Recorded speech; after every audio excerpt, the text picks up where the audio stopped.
Welcome to CLC. আজকে আমাদের পাঠ্য বিষয় চলবে আমার লেখালেখি ও হিসাব। তো এভাবে আমরা বেসিক্যালি দুটো জিনিস করবো, সেটা হচ্ছে একটা হচ্ছে লেখালেখি, একটা হচ্ছে হিসাব নিকাশ সম্পর্কিত। লেখালেখির জন্য আমরা যে সফটওয়্যারটি ব্যবহার করে থাকবো সেটি হচ্ছে মাইক্রোসফট ওয়ার্ড, আর হিসাব নিকাশের জন্য আমরা যে সফটওয়্যারটি ব্যবহার করবো সেটি হচ্ছে মাইক্রোসফট এক্সেল। তো ওয়ার্ড এবং এক্সেল এই দুইটাতে আমরা যখন লেখালেখি এবং হিসাব নিকাশ করবো, এতে আমাদের অবশ্যই সুযোগ সুবিধা রয়েছে। যেমন ওয়ার্ডে যখন আমরা কোনো কিছু লিখবো, সেক্ষেত্রে আমাদের কোনো বানান ভুল হলে সেটা সংশোধন করার ব্যবস্থা রয়েছে, যাতে আমরা আমাদেরকে কোনো কাগজ কলমে যে নথিপত্র সেখানে যদি আমরা কোনো কিছু লিখতাম তাহলে কি করতাম, তাহলে ওটা কেটে তারপর আবার লিখতে হতো, তারপরে এখানে জিনিসটা কিন্তু সৌন্দর্য নষ্ট হয়ে যেত। কিন্তু আমরা যদি ওয়ার্ড ব্যবহার করে লিখি তাহলে সেক্ষেত্রে আমার এই সুযোগটা আর থাকছে না, সেক্ষেত্রে আমার লেখাটা সুন্দর হয়ে যাচ্ছে। এবং একইভাবে এক্সেল এর ক্ষেত্রে এক্সেল ব্যবহার করে আমরা যেমন এখানে আমরা দেখতে পাচ্ছি টোটাল যেই নাম্বারটা হিসাব করছে তাহলে সেটা কিন্তু আমাদের অটোমেটিক আমরা এই কলামগুলো যোগ করে, যে এই কলামগুলো যোগ করে অটোমেটিক আমাদের ক্যালকুলেটর কোনো প্রয়োজন নেই, আমরা জাস্ট যোগ করে একটা বাটন আছে আমরা বা অপশন আছে ফর্মুলা প্রয়োগ করা যায়, এগুলো আমরা দেখবো। তো এখানে ক্লিক করলে এটা অটোমেটিক এখানে মোট নাম্বারটা চলে আসবে। সো এই হচ্ছে আমাদের বেসিক একটা ইন্ট্রোডাকশন এই ওয়ার্ড এবং এক্সেল এর উপর।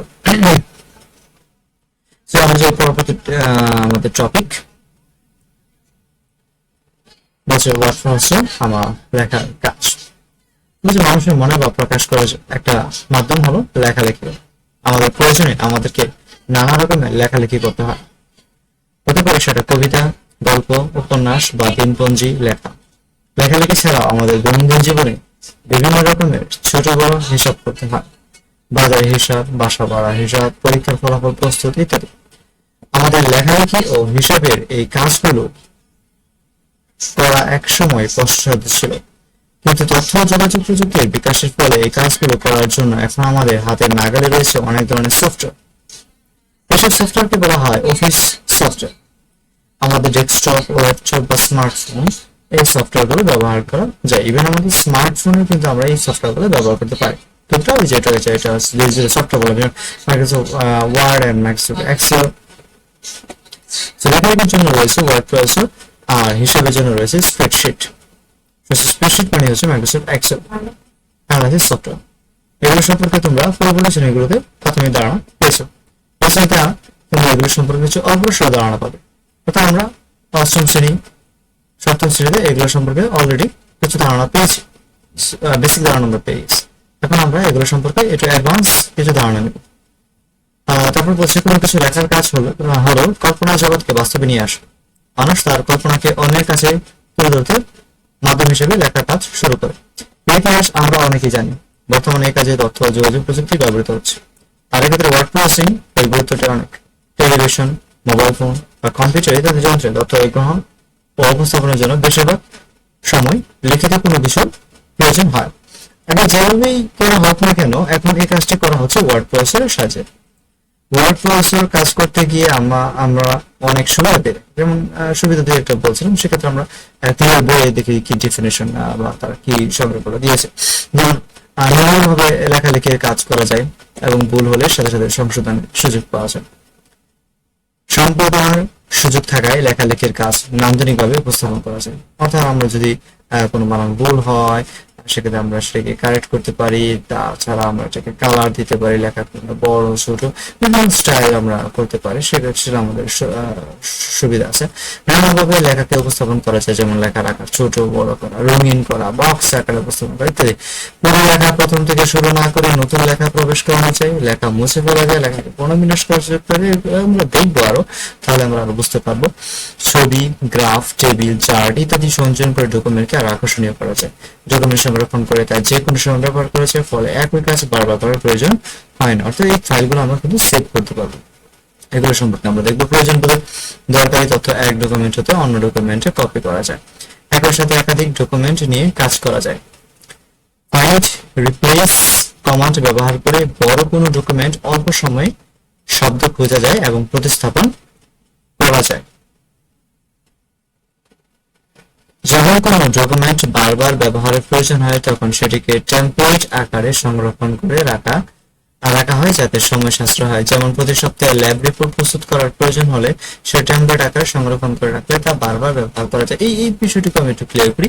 এখানে টেমপ্লেট বলতে বোঝানো হয়েছে যে দেখা গেছে একটা যদি আমরা রিপোর্ট বানাতে চাই, রিপোর্টের ক্ষেত্রে বেসিক জিনিসটাকে মানে যেটা সবসময় আমরা ব্যবহার করবো সেই জিনিসটাকে আমার প্রতিষ্ঠানের নাম, তারপর যেই বিষয়ে রিপোর্ট তৈরি করতেছে সেই বিষয়টার নাম, ঠিক আছে, তারপর স্টুডেন্ট নেম ইত্যাদি, এগুলো কিন্তু কমন জিনিস। এটা বারবার নতুন করে টাইপ করা লেখার কোনো প্রয়োজন নেই। সেটা আমরা একটা ফাইল সেভ করে রাখতে পারি। সেটাই আর কি মূলত আমাদের টেমপ্লেট হিসেবে পরিচিত। তারপর হচ্ছে বড় আকারের ডকুমেন্ট যেমন গবেষণাপত্র, বিষয়বস্তুর সারণী, রেফারেন্স, ছবির তালিকা, গ্রন্থপঞ্জি ইত্যাদি অনেক কাজ খুব স্বল্প সময়ে সম্পাদন করা যায়।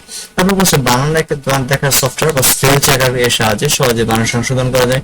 স্বয়ংক্রিয়ভাবে বানান সংশোধনের ব্যবস্থা ওয়ার্ডপ্রেসে রয়েছে।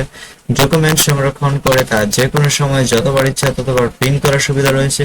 ইলেকট্রনিক যোগাযোগ ব্যবস্থার মাধ্যমে যে কোনো জায়গায় যে কোনো সময় ডকুমেন্ট প্রেরণ করা যায়, ডকুমেন্টগুলো ইমেল করা যায়। কাগজের নথি বা ফাইলের পরিবর্তে ওয়ার্ড প্রসেসর তৈরি, ফাইল খুব সহজে সংরক্ষণ করা যায়, ফাইল ব্যবস্থাপনা সহজ যা আধুনিক অফিস ব্যবস্থাপনা অপরিহার্য ইত্যাদি। ওয়ার্ড প্রসেসিং সফটওয়্যার গুলো আরো নানা সুবিধা রয়েছে, আমরা এগুলো ব্যবহার করার সময় অনেক কিছুই জানতে পারবো। সব সুবিধার কারণে প্রতিদিনই ব্যবহারকারীর সংখ্যা বাড়ছে, অর্থাৎ এটার সংখ্যা দিন বাড়তেছে। তোমরা পরবর্তী শ্রেণীতে ওয়ার্ড প্রসেসর নতুন ডকুমেন্ট সৃষ্টি এবং পুরনো ডকুমেন্ট খোলার কৌশল শিখেছো, আরো শিখেছো কিভাবে এই সকল ডকুমেন্ট সংরক্ষণ করতে হয়। এবার আমরা ওয়ার্ড প্রসেসরের আরো কিছু কৌশল দেখবো, কিন্তু এই জন্য তোমাদের পূর্বে অর্জিত জ্ঞান ও দক্ষতা কাজে লাগাতে হবে। আমরা জানি মাইক্রোসফট অফিস হলো পৃথিবীর সবচেয়ে জনপ্রিয় ও বহুল ব্যবহৃত সফটওয়্যার। যে সফটওয়্যার আমরা প্রথম বলে আলোচনা করেছিলাম যে মাইক্রোসফট অফিস। এছাড়াও বিভিন্ন ধরনের অফিস সফটওয়্যার রয়েছে যার যে কোনো একটি আমরা ব্যবহার করতে পারি। বর্তমানে অনেকে এগুলো সর্বশেষ সংস্করণ ব্যবহার করছে, তারা যে কোনো একটি সংস্করণ অভিজ্ঞ হলেই অন্যটি ব্যবহার করতে কোনো অসুবিধা হয় না। সো এখানে সংস্করণ বলতে কি বোঝানো হয়েছে, অফিস বর্তমানে আমরা যে সফটওয়্যার নাম আলোচনা করছি সেটা হচ্ছে মাইক্রোসফট অফিস। এটা বর্তমানে 360 ভার্সন চলছে। এটা ইনিশিয়ালি যে ভার্সনটা বা বহুল ব্যবহৃত যে ভার্সনটা সেটা হচ্ছে 2007, তারপর 2010 আছে, তারপর 2013, 16, 19 এরকম বিভিন্ন ভার্সন কিন্তু ওই মাইক্রোসফট অফিসে আছে, ঠিক আছে। তো আমরা কোনটা ব্যবহার করবো, আমরা ব্যবহার করবো 2007, ঠিক আছে। এটা বেশিরভাগ ক্ষেত্রে রিকমেন্ড, কারণ যে কোনো একটা ব্যবহার করলে এরকম ফ্যাক্টর না যার যে কোনো একটি আমরা ব্যবহার করতে পারি। বর্তমানে অনেকে এগুলি সর্বশেষ সংস্করণ ব্যবহার করছে, এটাই আর কি বলো। তবে যে কোনো একটি সংস্করণ অভিজ্ঞ হলে অন্যটি ব্যবহার করতে কোনো সুবিধা হয় না। সো আমাদের যে কোনো একটাতেই আমরা এক্সপার্ট হলে হয়। বাংলাদেশে যেহেতু মাইক্রোসফট অফিস সফটওয়্যারটি বেশি ব্যবহৃত হয়, তাই আমরা এখানে মাইক্রোসফট অফিস 2007 এর মাইক্রোসফট ওয়ার্ড এবং মাইক্রোসফট এক্সেল এর ভিত্তিতে আলোচনা করবো, অর্থাৎ আমরা মাইক্রোসফট ওয়ার্ড 2007 এবং এক্সেল 2007 নিয়ে আলোচনা করবো। সো অফিস বাটন এবং এর অপশন সমূহ। সো এই জিনিসগুলো আমাদের কি বলছে, আমরা প্র্যাকটিক্যাল অবশ্যই দেখবো, ডোন্ট ওয়ারি। বলছে ওয়ার্ড 2007 চালু করার পর একটি উইন্ডো খুলবে, ওকে ফাইন। সো তারা কি বলছে, ওয়ার্ড 2007 চালু করার পর একটা উইন্ডো খুলবে। সো আমরা এখন ওয়ার্ডটা চালু করবো। সো সেটা চালু করার জন্য আমরা চলে যাবো আমাদের এই স্টার্ট মেনুতে। সো এটাকে এখানে আমরা মাউস নেওয়ার পর কিন্তু এখানে লেখা পড়ছে স্টার্ট, ঠিক আছে। আমরা যদি দেখতে পাচ্ছি, আমরা খেয়াল করি এখানে স্টার্ট লেখা পড়ছে। সো এটাকে বলা start button. So start button যখন আমরা ক্লিক করবো তো আমরা এখানে বিভিন্ন অপশন দেখতে পাবো।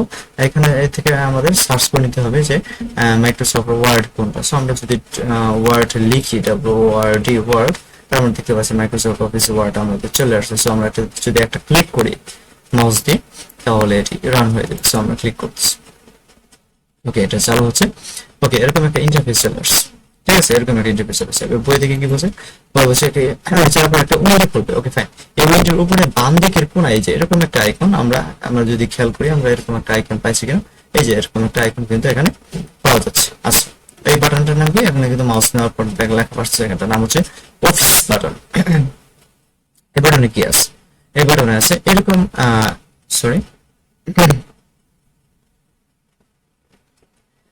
যে ফিগারটা দেখতে পাচ্ছি এরকম একটা ইন্টারফেস আছে। আমরা যদি বাটনটাতে যাই এবং ক্লিক করি, অফিস বাটনে ক্লিক করলাম, তারপর দেখতে পাচ্ছি new, open, save S, print, prepare, send, publish, close, এরকম বিভিন্ন অপশন আছে যেগুলো আমরা কিছুক্ষণ আগে সুবিধাগুলো করেছিলাম, যেমন সেন্ড, ইমেল করে সেন্ড করা যায়, ফ্যাক্স করা যায়, ঠিক আছে। সো এগুলো আমরা শিখবো, আস্তে আস্তে দেখবো। তো প্রথমে আমরা নিউ নিয়ে আলোচনা করবো।